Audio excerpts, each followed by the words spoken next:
Alerte enlèvement.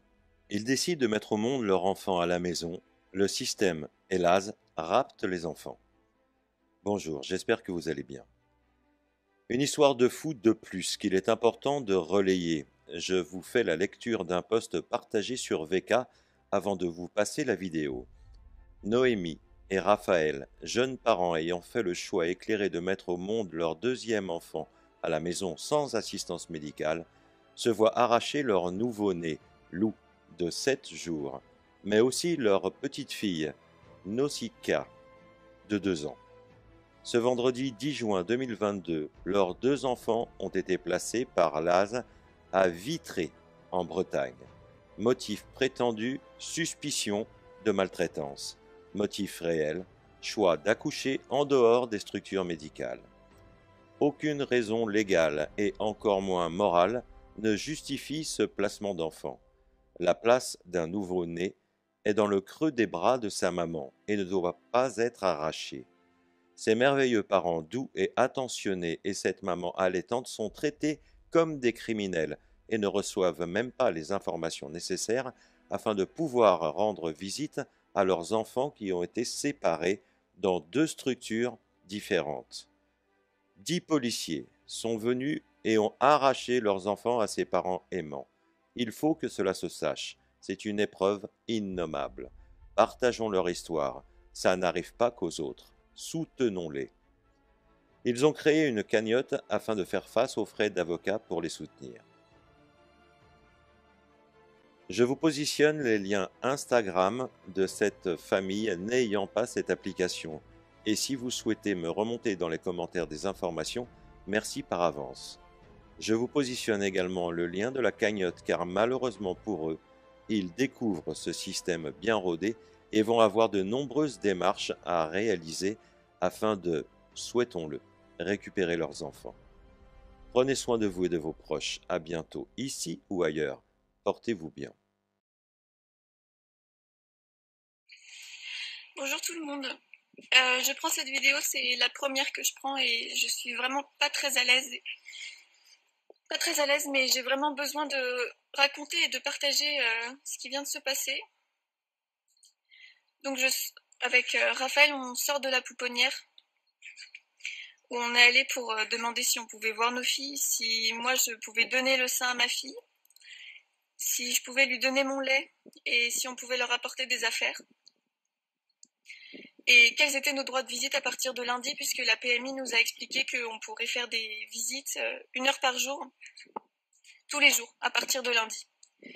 Donc on voulait fixer les horaires, et bon, bien sûr on a eu un refus on n'a pas eu le droit de les voir, et j'ai pas eu le droit de donner le sein à Lou, mais elles ont pris nos affaires et le lait. Et quand on a demandé pour les visites, on a vu qu'elles étaient complètement étonnées d'entendre qu'on nous avait dit 1 heure par jour tous les jours.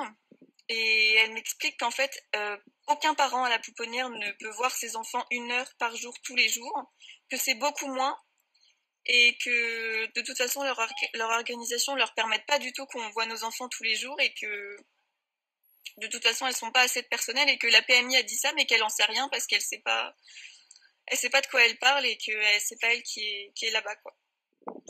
Donc on essaye d'en savoir plus sur qu'est-ce qu'on fait, enfin quand est-ce qu'on voit nos enfants et combien de temps, et avec qui on doit voir ça, etc. Et comme elles ont l'air de pas savoir, elles finissent par appeler un permanent pour qu'il vienne et qu'il nous explique. Et donc quand ce monsieur vient, il nous dit que nos filles, c'est le juge qui va décider quand est-ce qu'on pourra les voir, et que donc il va le décider dans 3 semaines, et que donc d'ici 3 semaines, pendant 3 semaines là, on ne va pas pouvoir voir nos filles, que je ne vais pas pouvoir voir mon bébé et voir ma Nausicaa qui a pleuré le soir parce qu'elle voulait voir sa sœur, et que sa sœur est dans une autre cellule et que donc elles ne sont pas ensemble. Donc il nous explique voilà, qu'on ne verra pas nos enfants pendant minimum 3 semaines jusqu'à ce que le juge décide de combien de temps on va avoir le droit de voir nos enfants. Et là, mon compagnon, il jette les clés de la voiture par terre et il s'énerve, il dit c'est pas possible et tout ça. Et le monsieur lui dit, vous vous comportez comme un enfant. C'est pas la réaction d'un père, ça. Et donc, mon compagnon s'énerve en disant, ça, c'est pas la réaction d'un père. Vous pensez que ça, c'est pas la réaction d'un père? Et il lui dit, oui. Et si vous continuez à vous comporter comme ça, vous ne reverrez jamais vos enfants. Donc, il l'a démonté comme ça. Il lui a dit plein de choses vraiment difficiles à entendre. Tellement que j'ai dû finir par prendre Raphaël et je lui ai dit, on s'en va parce qu'en fait, on n'arrivait plus à discuter.